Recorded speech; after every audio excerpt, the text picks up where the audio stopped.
iOS 16 est disponible depuis maintenant plusieurs semaines. En toute transparence, c'est une version d'iOS qui corrige des frustrations tout en apportant un côté humain et personnel à iOS. La froideur de l'OS disparaît petit à petit pour laisser place à un environnement chaleureux. À travers cela, je souhaite vous présenter ici quelques astuces permettant d'améliorer votre approche que vous pouvez avoir d'iOS en rendant la recette à votre image. Salutations à toutes et tous, ici Romain le Phocéen et aujourd'hui je vous présente 7 astuces sur iOS 16.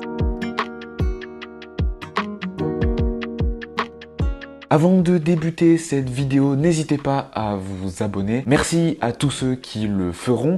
Et sur ce, on commence donc avec la première astuce sur iOS 16. Sur iOS 15 et les versions précédentes, lorsque vous utilisez le clavier, malheureusement, il n'y avait pas d'interaction autour du vibreur. C'est dommage car finalement, sur ces différents iPhones, Apple met un excellent moteur haptique qui finalement n'est pas exploité avec le clavier. Avec iOS 16, ce problème est enfin réglé. Pour activer cela, rendez-vous dans les réglages puis son et vibrations et en prenant quelques secondes, vous trouverez retour clavier. Par défaut, la vibration est désactivée.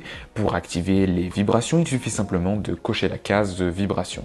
Si jamais vous n'êtes pas fan de tout cela, vous avez la possibilité de désactiver en réalisant la même chose en décochant l'option vibration. En tout cas, de mon point de vue, je suis vraiment fan des interactions autour du clavier que l'on peut avoir avec les différentes vibrations lorsque l'on va taper du texte. Il faut savoir que finalement, hors des Google Pixel, sur Android, c'est quelque chose qui n'est pas forcément très bien exploité puisque malheureusement, beaucoup de constructeurs Android mettent des moteurs haptiques de très mauvaise qualité. Enfin bref, poursuivons cette vidéo avec la deuxième astuce. Sur iOS 16, lorsque vous êtes sur votre écran d'accueil, vous avez un bouton rechercher permettant d'activer Spotlight. Je reconnais que pour certains ça peut être pratique, mais pour d'autres qui veulent avoir un écran d'accueil un petit peu plus minimaliste, il faut reconnaître que ça peut être un détail qui peut s'avérer embêtant. Et justement, pour ces personnes-là, ce bouton interactif peut être caché. Pour ce faire, rendez-vous dans vos réglages, descendez jusqu'à l'option écran d'accueil, puis désactivez l'option affichée sur l'écran d'accueil.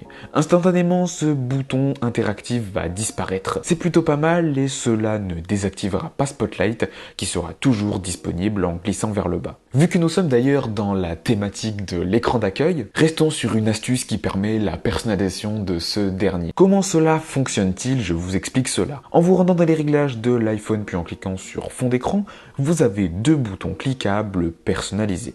Nous allons ici nous cliquer sur le bouton de droite et vous voyez que vous avez quelques options de personnalisation qui s'affichent. À partir des couleurs de votre fond d'écran actuel, vous avez la possibilité de mettre une couleur unie ou un dégradé. Cela peut être sympa pour apporter une touche plus minimaliste à votre fond d'écran. D'ailleurs, vous pouvez aussi mettre un flou qui peut donner une ambiance sympathique en fonction de votre fond d'écran. Moi, j'avoue ne pas être très fan de cette fonctionnalité de floutage de fond d'écran, mais elle a le mérite d'être là et de fonctionner correctement. Juste un instant avant de poursuivre cette vidéo, je vous invite à mettre un petit like pour soutenir le travail que je réalise sur cette chaîne YouTube. Et sur ce, on continue avec la quatrième astuce.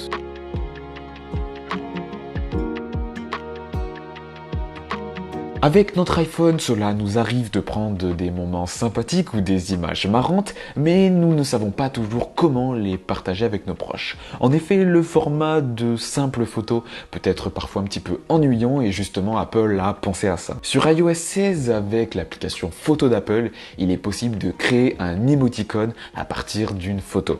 Comment ça fonctionne? Je vous explique ça. Pour ce faire, rendez-vous sur l'application photo d'Apple puis choisissez un cliché au choix. Ensuite, restez appuyé sur votre sujet principal et vous verrez l'apparition d'un détourage automatique avec deux options, copier et partager. En sélectionnant copier, vous pouvez coller votre sélection dans plein d'endroits différents tels qu'une application de notes, un tweet ou encore une conversation iMessage. Alors certes, ce n'est pas une astuce que vous allez utiliser tous les jours, mais je vais pas vous mentir, moi je la trouve plutôt fun et je me suis dit que ça pourrait être intéressant de vous la partager. Enfin bon, pour la cinquième astuce, on reste dans la pratique avec la possibilité d'afficher le pourcentage de batterie. Pour ce faire, rendez-vous dans vos réglages, puis batterie et cochez pourcentage de batterie. C'est une option qui est plus connue que les autres, que vous avez sûrement vu passer sur TikTok, mais je pense qu'elle paraît indispensable dans une vidéo astuce tant les utilisateurs d'iPhone ont demandé l'affichage du pourcentage de batterie.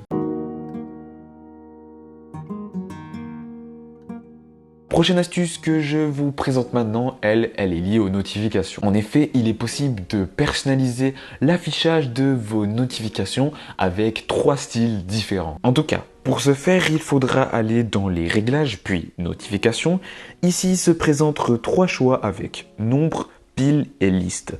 De mon point de vue, en affichage pile, vous avez un bon mixte entre finalement la complexité et la simplicité. Je trouve qu'avec cette option activée, on n'a pas des notifications qui sont trop envahissantes, on a un tri automatique qui me semble plutôt pas mal, mais bon, après les goûts et les couleurs ça ne se discute pas, et si jamais vous avez une autre préférence en commentaire, n'hésitez pas à me le dire. Passons maintenant à toute autre chose avec la 7e et dernière astuce sur iOS 16. Comme vous le savez peut-être, Apple s'axe de plus en plus sur la vie privée dans sa communication et dans son marketing. Pour l'entreprise de Cupertino, c'est un enjeu qui est très important. En ce sens, des options de sécurité arrivent dans iOS 16 et l'application photo en est la plus grande preuve. Sur votre iPhone, avant iOS 16, lorsque vous masquez vos photos, elles étaient disponibles dans un espace sans aucune sécurité.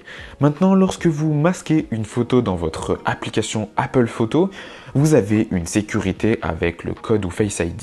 Sans cela, il est impossible d'accéder à vos photos masquées. C'est d'ailleurs valable avec vos clichés supprimés récemment. Ce genre de fonction, c'est pratique pour garder une part de vie privée tout en montrant à vos proches, par exemple, des clichés de vacances. En tout cas, cette astuce conclura donc cette vidéo. Si cette dernière vous a plu, n'hésitez pas à me le dire dans les commentaires.